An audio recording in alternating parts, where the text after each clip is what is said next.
Gordon Ryan, do MMA or do UFC? Obviously, the next course of progression for a guy like you would be MMA. Yeah. Now, I know that you had talked about doing MMA in the past, but now it seems like it's actually going to happen. Yeah. So John doesn't want me to compete in MMA because he feels like jiu-jitsu is just about to break into that next level of professional sports.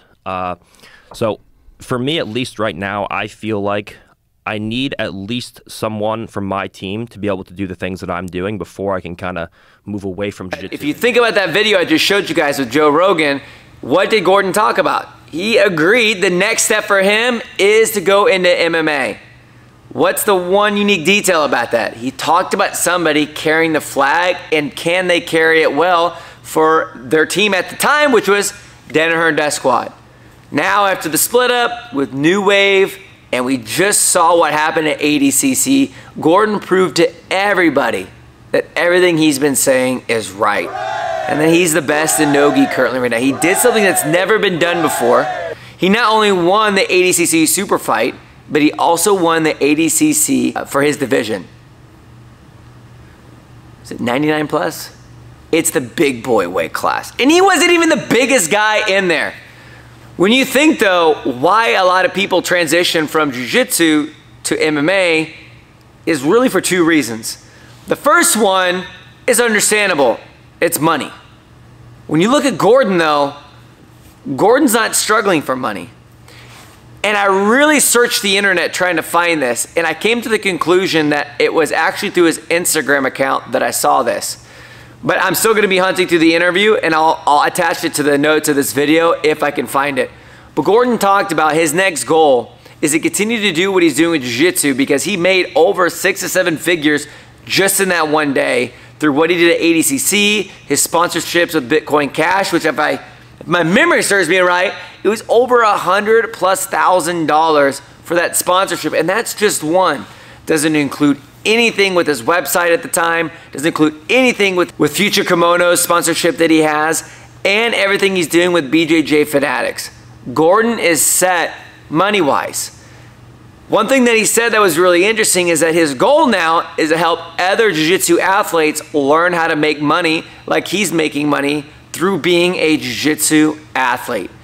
Normally you would see people that are trying to make money in jiu-jitsu open a gym, and they end up growing and doing things that way. But Gordon has done things in a way that's showing that he's a pioneer, and he's wanting, from this interview that I heard, he's wanting to help other jiu-jitsu athletes do that same thing and continue to dominate in no-gi.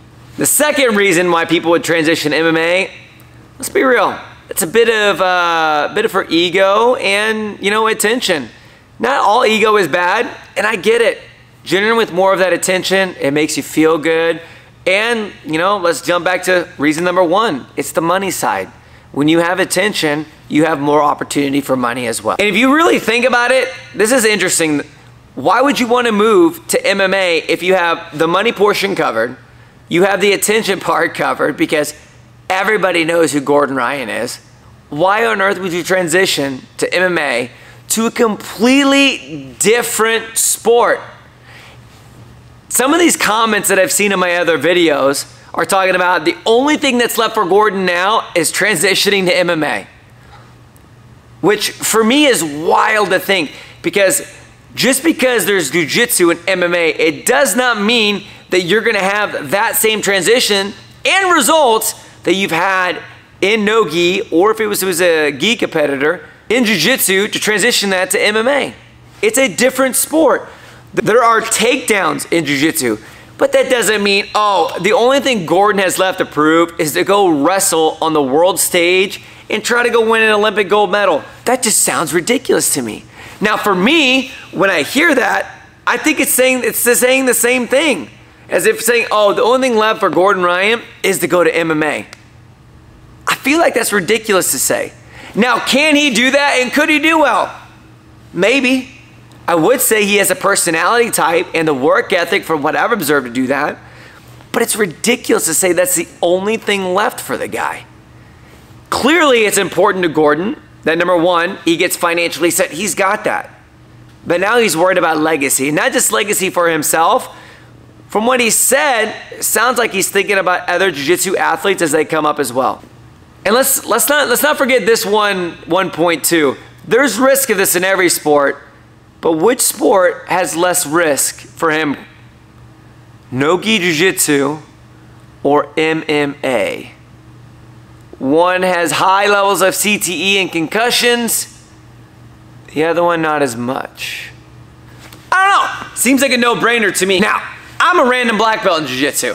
You may be like, oh, well, you're a black belt. What should Gordon Ryan do? I know, you weren't thinking about that question. Now that I said it, you are. So I'm gonna answer it for you. He should keep doing what he's doing.